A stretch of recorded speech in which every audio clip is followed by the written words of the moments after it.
welcome back to Travel in Chinese. I'm your host, Mark Rosewell, otherwise known as Dashan. In our series, we try to cover a wide variety of activities that travelers might do when they're in China. Not just taking a taxi and checking into a hotel, but also going to restaurants or going shopping for food, clothing, or antiques. We even discussed renting a car to visit sites outside of Beijing, like Tanzhesi, an ancient temple. Well, another thing that many travelers to China like to do is to go out and see some traditional Chinese performing arts, like Peking opera and acrobatics. We're going to do that today when we go and visit an old-style tea house in Beijing. Should be really interesting. Let's watch the dialogue.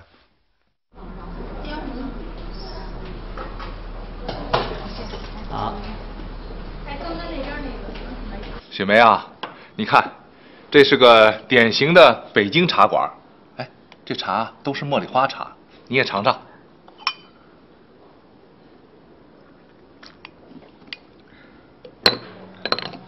我去过南方的茶馆，相比之下，北方的茶馆不太重视茶艺。哈，你说的非常对。北京一半的茶馆都是这样吗？北京的茶馆啊，过去很兴盛，那是专卖茶水，后来才出现了一边看演出一边喝茶的茶馆。现在北京这样的茶馆不太多了，是吗？是啊，现在普通的茶馆越来越少了。哎，演出快开始了吧？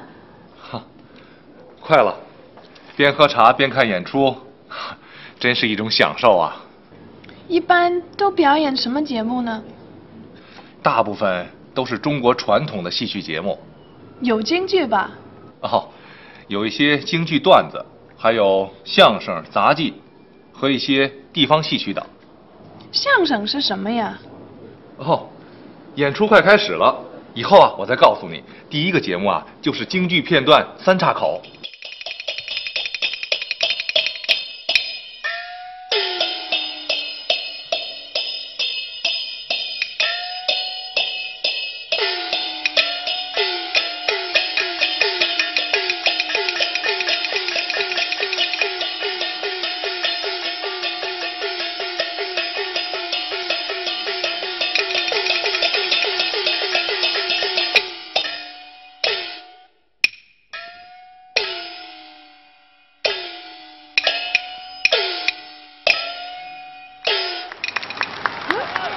看京剧可以鼓掌。对，而且演员在演出当中啊，很希望听到观众的鼓掌声和叫好声。啊，是这样的，这和西方的习惯完全不一样，有意思。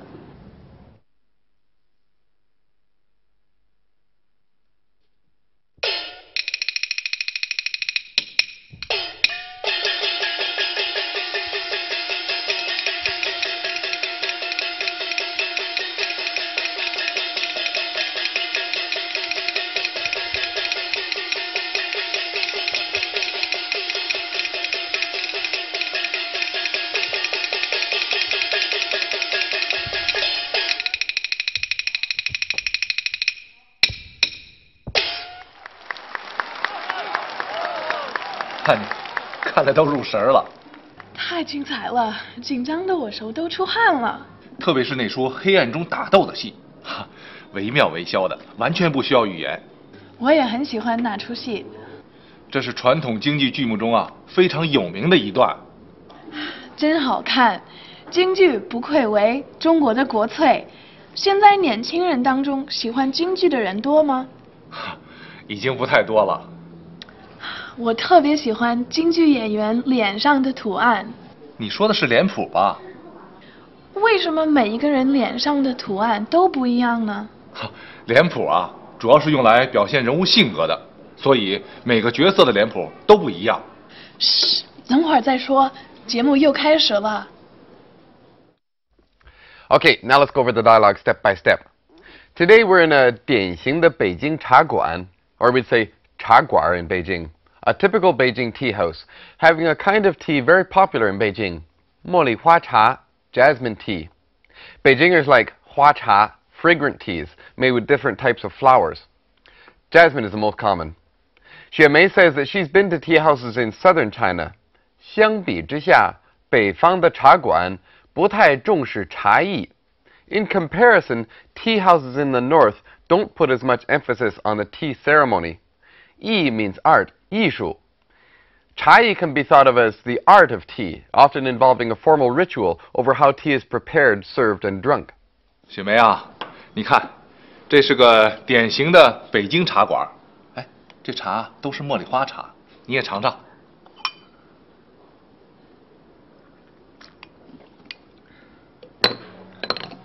我去过南方的茶馆，相比之下，北方的茶馆不太重视茶饮。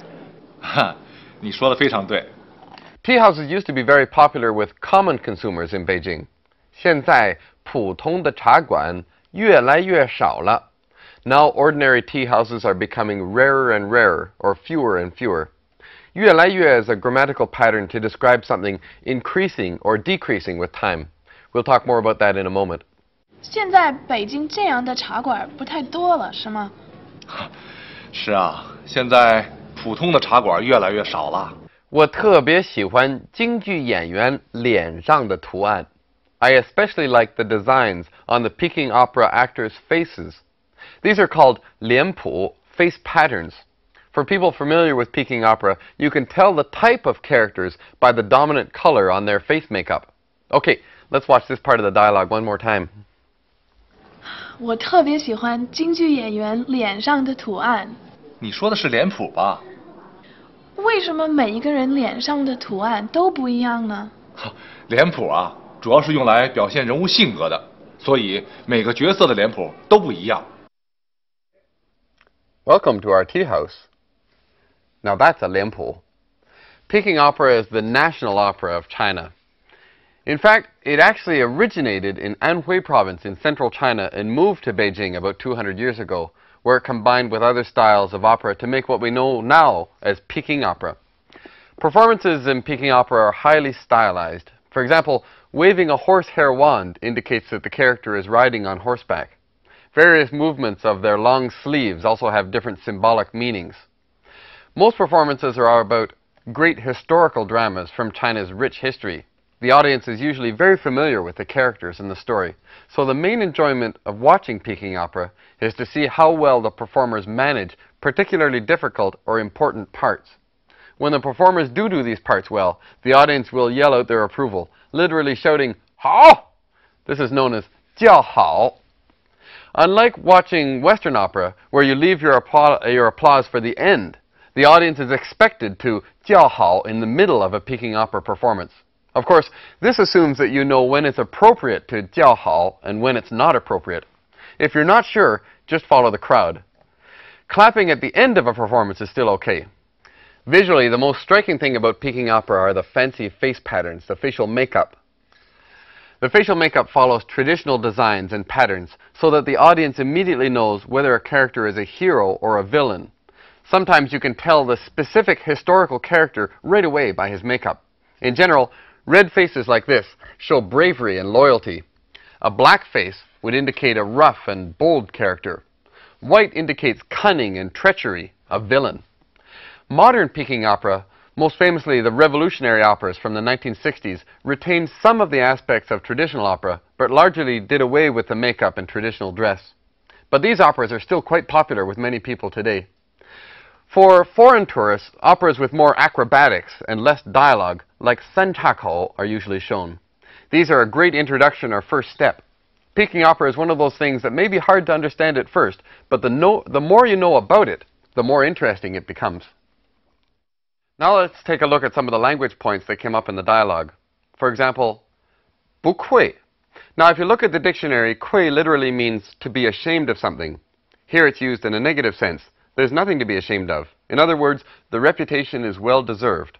Usually we say 不愧为 or 不愧是 something. Both uses are the same. Let's look at a few examples. 长城不愧为世界闻名的文化遗产. The Great Wall deserves its reputation as a famous world cultural heritage site. 长城不愧为世界闻名的文化遗产. Here's another example. 他不愧是20世纪最著名的科学家. He deserves his reputation as the most famous scientist of the 20th century. 他不愧是20世纪最著名的科学家。Okay, let's go back to the dialogue and see how these language points were used there. 真好看，京剧不愧为中国的国粹。现在年轻人当中喜欢京剧的人多吗？已经不太多了。我特别喜欢京剧演员脸上的图案。你说的是脸谱吧？为什么每一个人脸上的图案都不一样呢？脸谱啊，主要是用来表现人物性格的，所以每个角色的脸谱都不一样。Now let's take a phrase out of today's dialogue and do some substitution exercises. 相比之下 in comparison, when everything is compared. Let me show you an example. 相比之下还是坐地铁比较方便。When all is compared, it's still more convenient to travel by subway. Or in comparison, it's still more convenient to travel by subway. 相比之下还是坐地铁比较方便。雪梅啊，你看，这是个典型的北京茶馆。哎，这茶都是茉莉花茶，你也尝尝。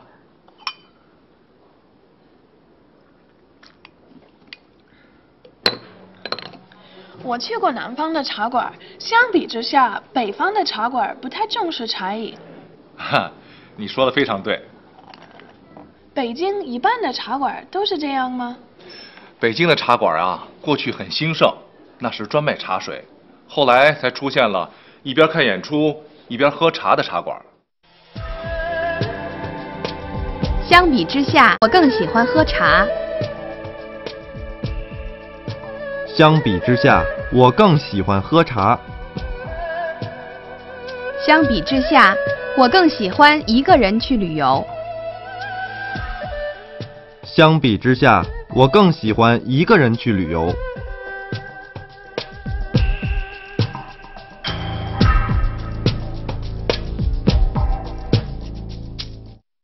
Today we went to visit a typical Beijing tea house, 典型的北京茶馆。Unfortunately, 普通的茶馆越来越少了。There are fewer and fewer ordinary tea houses these days. But there's still a few places where you can enjoy some tea while you watch 京剧, Peking opera, 相声, that's a form of traditional comic dialogue, 杂技, acrobatics, or 地方戏曲, regional styles of opera. It's something you shouldn't miss when you come and visit Beijing. Well, we've covered an awful lot of material the last few lessons. In the next show, we're going to go back and review everything that we've learned to date. So don't miss that. We'll see you then. 再见.